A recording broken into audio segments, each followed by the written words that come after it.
first shot rang around the house around 3 AM on Wednesday, November the 13th, 1974. There were 7 people in the house, 6 of whom were tucked up in their beds, cozy, warm, and safe. For me, the most chilling aspect of the entire story that we're covering tonight is this very moment. A Marlin rifle is fired, an exceptionally loud gun, 9 times over the next 15 minutes. No neighbours hear a thing on this quiet, early winter night, but more disturbingly, neither did anyone in this house. 6 people were shot. If the official story is to be believed, not one of them got up. They laid in their beds, and one by one waited for death to visit them.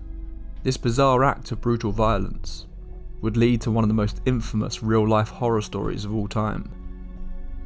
Tonight we're going deep into the true story of the Amityville Horror.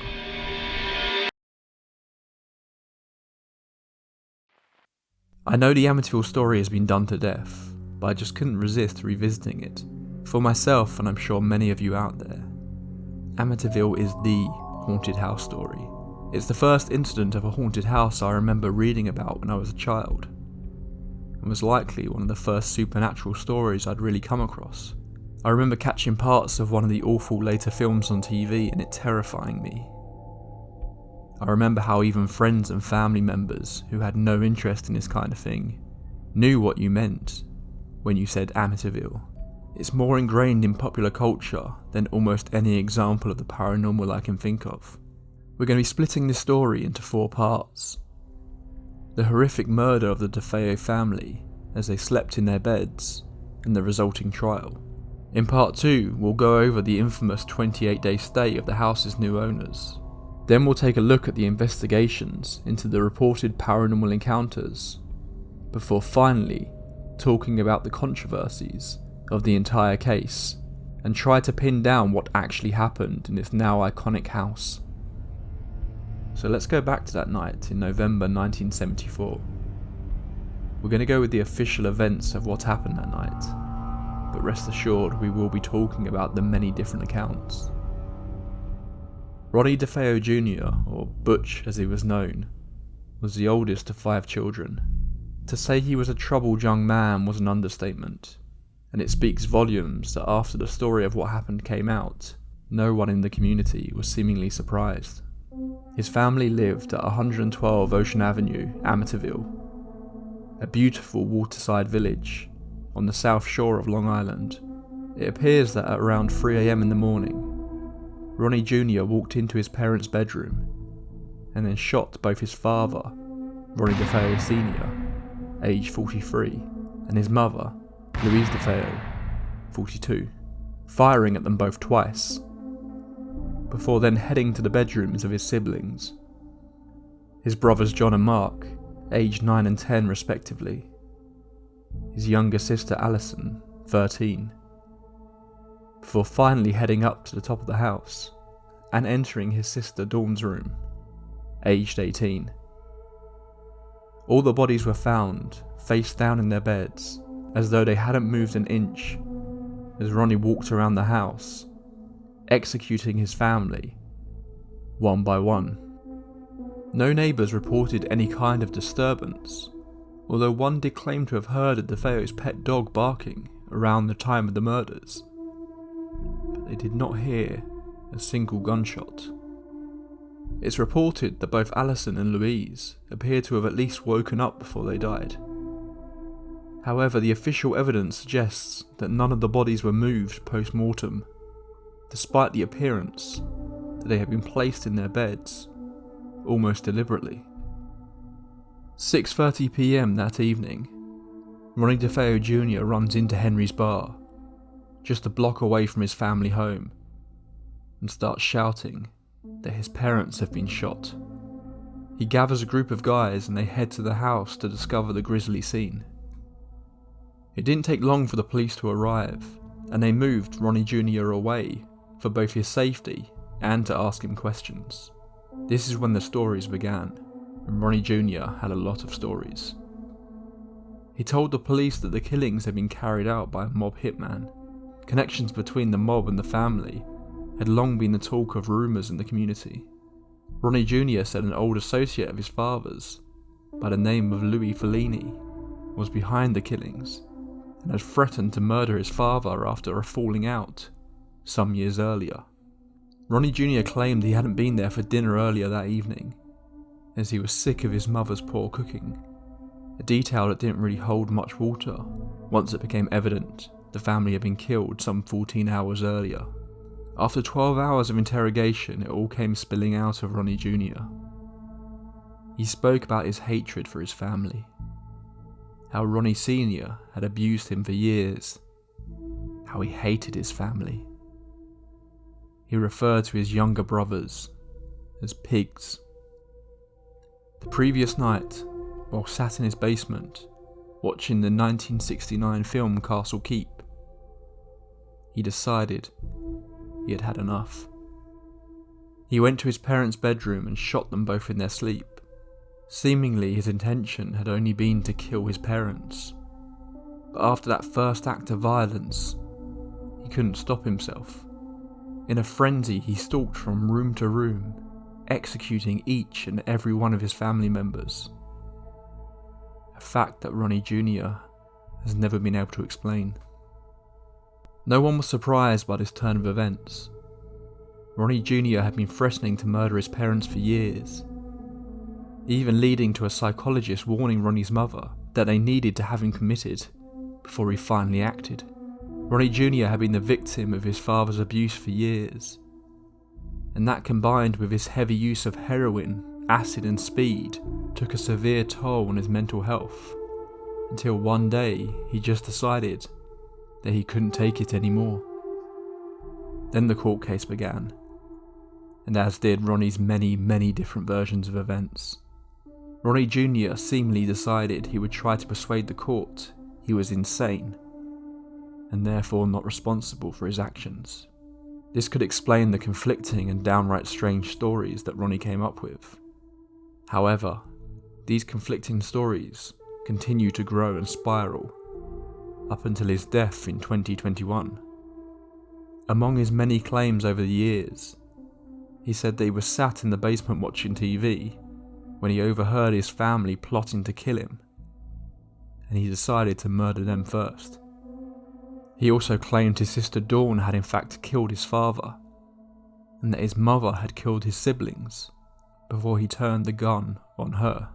He claimed he drugged his family, which would explain why they were all found in their beds in such a strange manner. However, there were no drugs found in their systems. He's claimed that his sister and a number of other assailants assisted him in the murders. He's claimed he heard voices that told him to kill them, and even that a female demon in a hood with black hands brought him the rifle to do the deed. Ronnie's wild stories didn't help though. A court psychiatrist diagnosed him with antisocial personality disorder, and he was sentenced to spend the rest of his life behind bars. Chapter 2: The Haunting. Just 2 weeks had passed when a new family arrived at 112 Ocean Avenue, ready to start a new life. George and Kathy Lutz looked up at their new home that they had just paid $88,000 for. They knew the history of the house and had spoken to their family about it, declaring themselves as not a superstitious bunch. The family couldn't turn down such a beautiful home and at such a steal, and decided that the unfortunate history was worth it. They entered their new home to discover it still full of the Defeo's belongings, all except for the mattresses that were missing from each bed. What followed are 28 days that would become one of the most infamous hauntings of all time. The information in this section is all taken from Jay Anson's best-selling novel about the Lutz's experience, as well as from interviews with George and Kathy. Much like the murders themselves, there are a lot of conflicting stories on what exactly happened here, but we'll get to that later. The strange activity began almost immediately, In the first hour of being there, the Lutz's dog was chained up to a tree in the garden. For seemingly no reason, the dog suddenly decided to leap over the gate, his chain still attached to the tree, hanging itself over the fence by its neck as the family rushed to save it. One of George's friends suggested that due to the history of the house, they should ask a Catholic priest to come and bless it. Thinking they had nothing to lose, George agreed, and shortly after they moved in, a priest came to clear the house of any residing spirits that may be remaining there. The house unsettled the priest from the moment he laid eyes on it, but it was only once he entered the upstairs bedroom, the room where Dawn had slept, that he was overcome with a true sense of dread. He asked the Lutz what they were planning to do with this room, and they stated it was to become a sewing room. The priest declared that should be fine, but in his opinion, no one should ever sleep in this room. The incident with the priest suddenly became more extreme when he felt what he claimed was a slap across the face before hearing a deep voice telling him to get out. Later, after getting home, it was reported that he was covered in sores and boils all over his hands. Kathy claimed that early on she felt a presence embracing her from behind. She wasn't sure why, but she instinctively felt that it was a woman, and that the embrace was supposed to be comforting rather than threatening. She often smelt the woman's perfume around the house. The Lutz's youngest daughter suddenly started talking to an imaginary friend called Jody. She claimed that Jody was a pig with glowing red eyes that would watch over her through her window as she slept. Jody told their daughter that they would always live there. Both George and Kathy claimed to have seen those red eyes peering through windows at night. In December, on a snowy night, the family once again saw Jody's glowing red eyes, watching through the window as they watched TV. George ran outside to investigate and found hoofprints in the snow. George also discovered a hidden room that was not on any of the floor plans of the house. Hidden in the basement, the room was painted red, and they claimed it had a strong stench of human feces inside. One of the more subtle moments among the grander examples of haunting phenomena is one that I find most chilling. Over the weeks that the family stayed in the house, the children began to sleep on their stomachs, something they hadn't done before. All of this is strange, but it seems George was the focus of whatever was residing in the house. He started to become obsessed with fire, insisting that he needed to keep the fire burning in the living room. He would spend hours out back chopping wood, seemingly due to the fact that since he was in the house, he was constantly cold, something the rest of the family were not experiencing. George would hear sounds at night. They would range from footsteps to screams, and even loud music being played from multiple sources, all at odds with each other. But he could never find the source of any of these nocturnal noises.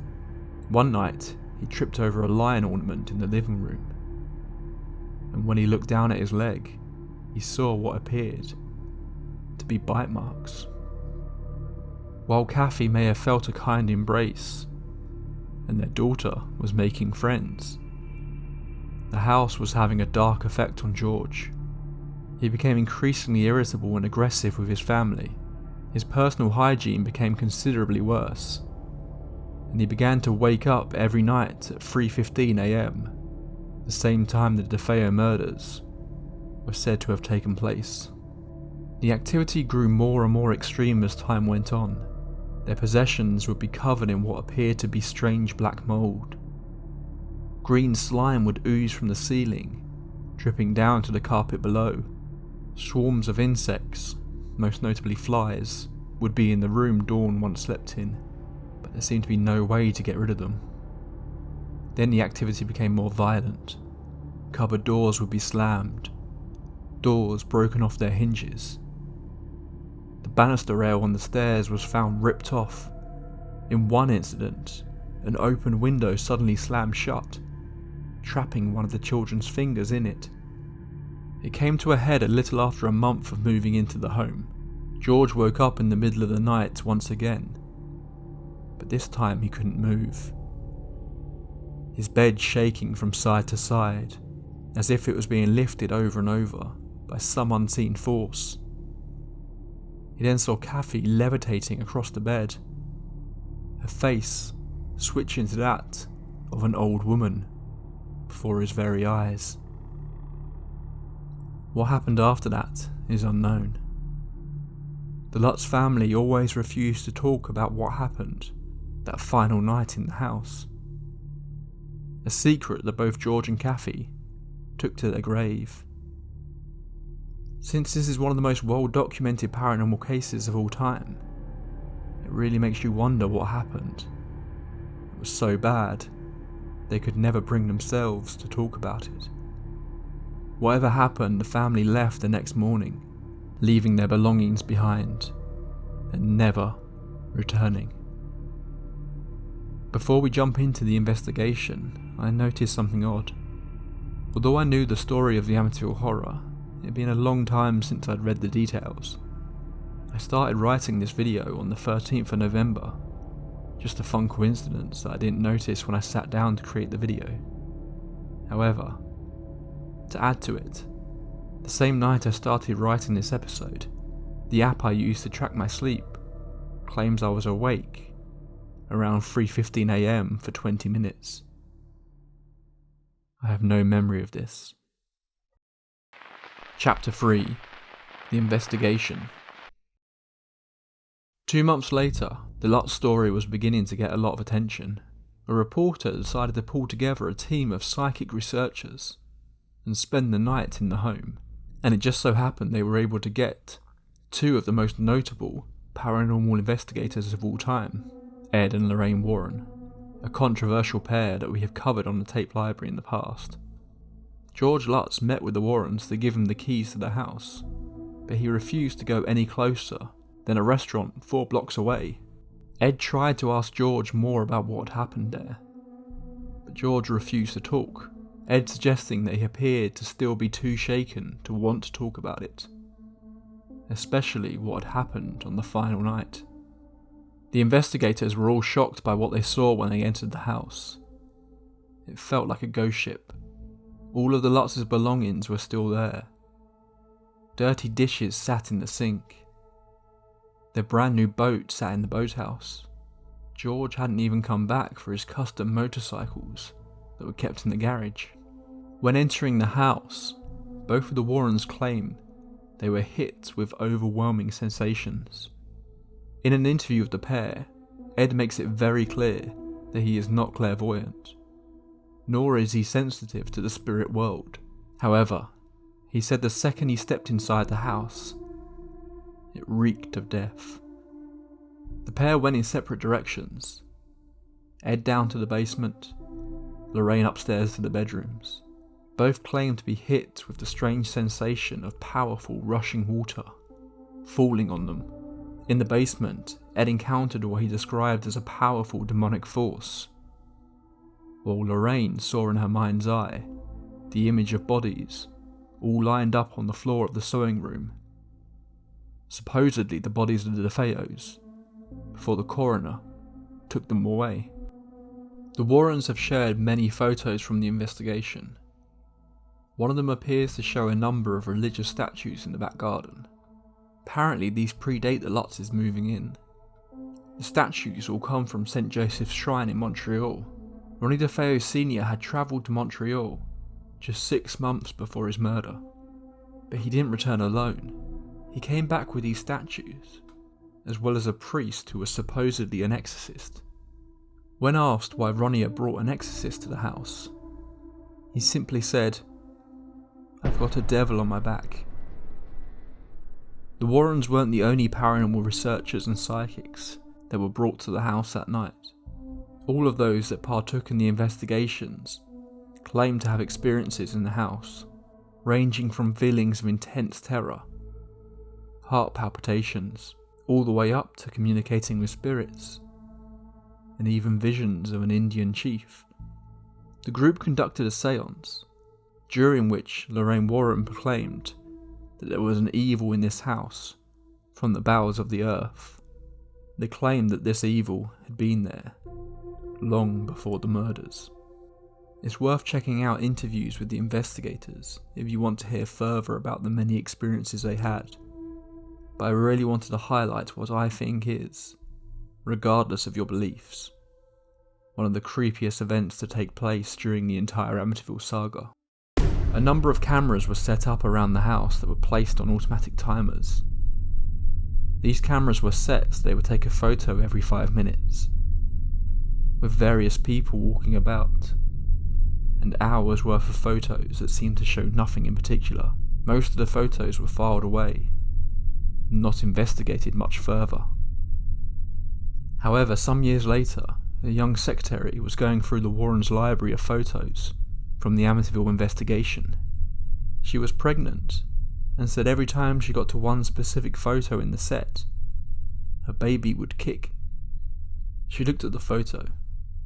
It was the same doorways at the top of the stairs she had already seen a dozen times. That wasn't until she noticed something odd in the bottom corner. There, looking from the doorway, appeared to be a young boy.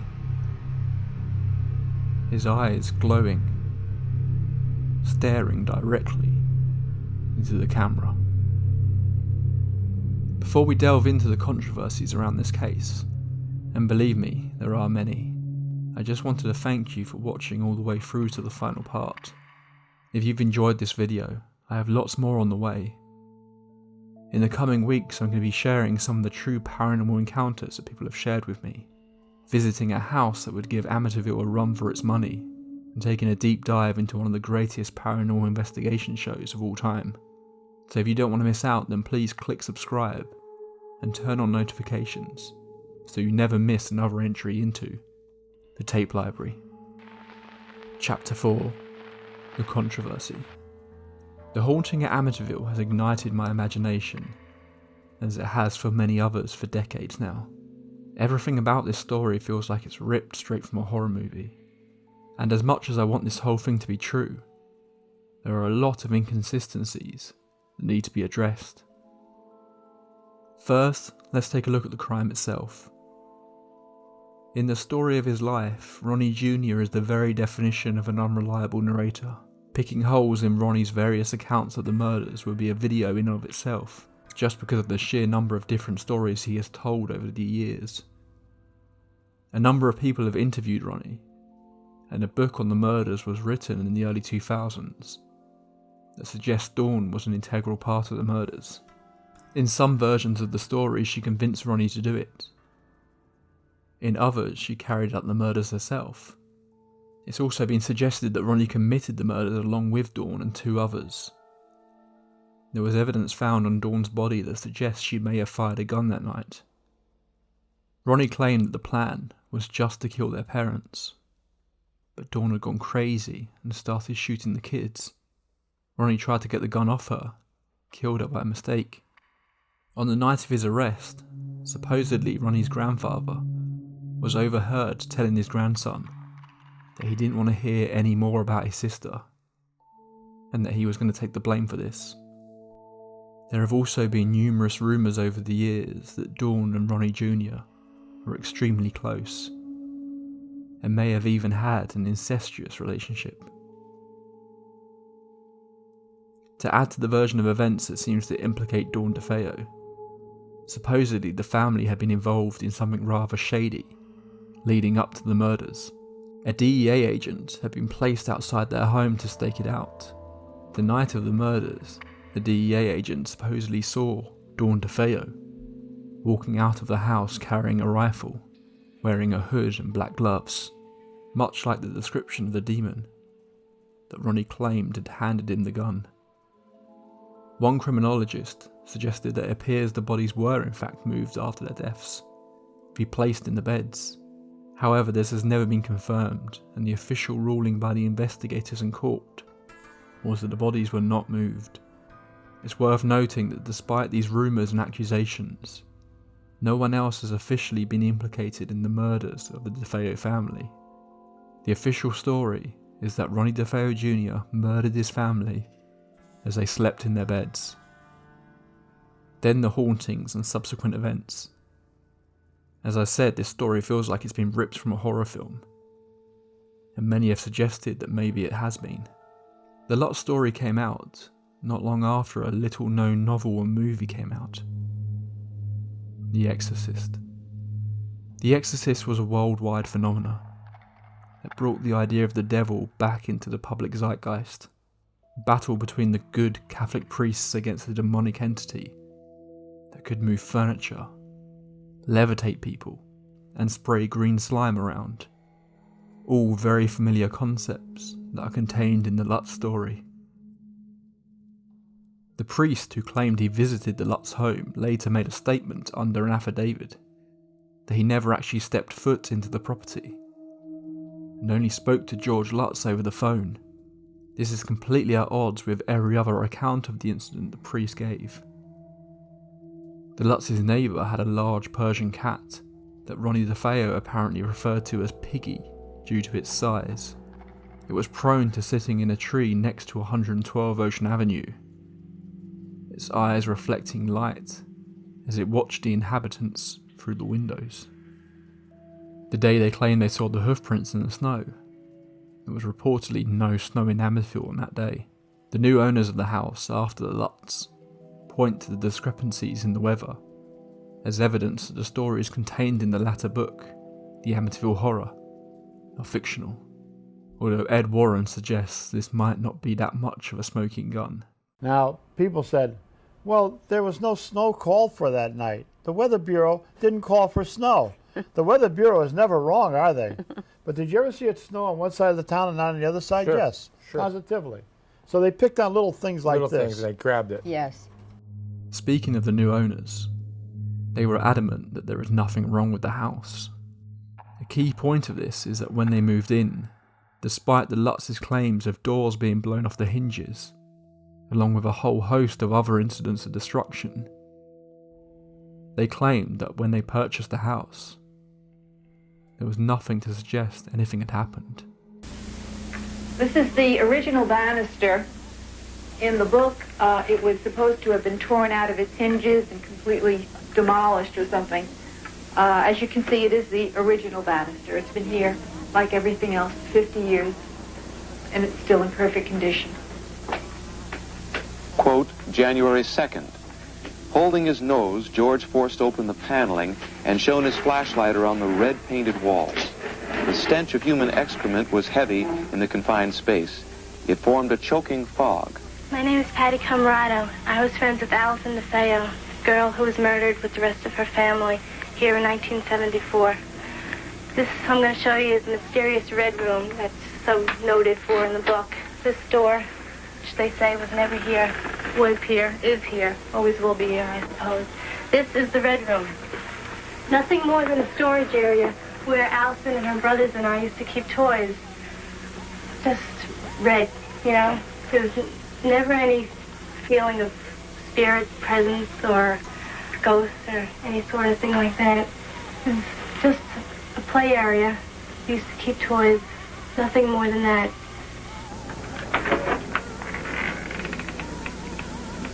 This is the door of our home. In the book, it became a 250-pound door, which was completely blown out of its frame and off its hinges. As you can see, it's the original door, solid as a rock, immovable, and quite innocent. Once again, Ed Warren takes issues with the new owner's claims. In an interview, he states that visitors to the house since the Lutz left complained of horrific smells, and also that the new owner's parked car burst into flames outside the house. The window that supposedly would slam shut all by itself was apparently caused by a creaky floorboard, and a window with an incorrect counterweight. In a bizarre turn of events, Ronnie Defeo Jr.'s defense attorney, William Weber, became involved with the Lutzes after they left the house. He He brought them the proposal of a book and movie deal for their story. In a long drunken conversation, Weber is said to have revealed elements of the crime they wouldn't have previously known that likely could have influenced their story. Jay Anson wrote the best-selling novel The Amityville Horror, which made him millions. When asked if the story was true, he was always very reserved to give a definitive answer. However, Anson didn't get to enjoy his riches for long, dying of complications of heart surgery in 1980. Heart-related conditions are a fate that appears to have befallen a number of people involved in the investigations into the Amityville hauntings. And that creepy photo of the boy with the glowing eyes? There are a couple of apparent explanations for this as well. Some have suggested that it is in fact one of the investigators that was in the house that night, his glasses reflecting light to give off the impression of glowing eyes. Others had claimed that someone had brought their 10-year-old nephew to the house that night, although the reporter who arranged the whole thing refutes this and claimed that there were no children present. So where does that leave us with the Amityville Horror? Did George and Kathy Lutz make up the entire story to make money? It's worth noting that while they did make a decent amount out of the book and movie, it paled in comparison to what Jay Anson made. George Lutz has said before that he wishes the book had stuck a little closer to the original story. Speaking of the original story, before it became the best-selling tale of demon pigs and blind priests that we all know today, the Lutz's story first appeared in an issue of Good Housekeeping, but as a substantially more reserved version of events, mostly centred around unexplained sounds and strange feelings in the house. Both George and Kathy took polygraph tests and passed them. While these are obviously not perfect, it does suggest that something did in fact happen to them in that house. I'm also drawn back to Ed Warren's first description of George Lutz, how he didn't want to talk about what happened in the house, how the family refused to discuss what happened that made them leave the house in such a rush, how they left all of their belongings, rather than staying in that house a second longer. Whatever happened to them in those 28 days, both George and Kathy kept to their story until the day they died. I don't believe, as so many others seem to now, that their entire story was made up. I don't think anyone could have predicted the incredible success of the Amityville Horror. And as far as quick rich schemes go, faking a haunted house is a bit of a wild card. I think the Lutz family did encounter something in that house. What that something was, we will never know. I think they were encouraged by a number of outside sources to exaggerate the story, to make it more marketable, to create something that could be scarier than The Exorcist. And with dollar signs in their eyes, they went for it. Maybe what they experienced was a simple trick of the mind, brought on by the fact that they were staying in the house where they knew 6 people had been brutally murdered just 1 year previous. Maybe sleeping in the beds that once belonged to those victims wasn't the smartest of choices. But maybe, just maybe, there was something. Maybe it wasn't demons. Maybe it wasn't some sort of all-powerful poltergeist that could rip doors off of hinges and assault priests. But maybe there was some sort of an echo. Maybe if you happened to move into a house where something so unbelievably evil happens, some of that grief, some of that pain, some of that horror remains. Regardless of what you believe, the one thing we know for sure is that we don't know what happened during that 12-month span in 112 Ocean Avenue. George and Kathy Lutz are dead, and 1 year ago Ronnie Defeo Jr. passed away. He never came clean about what happened in that house on November the 13th, 1974. Or if he did, we would never know what parts were truth and what parts were lies. The mystery of the Defeo murders died with Ronnie. Thank you for watching. When you are lying in bed tonight, and you happen to see two small glowing lights in the darkness of your window, just be comforted by the knowledge that it's just a cat. Or at least, it might just be a cat. Pleasant dreams.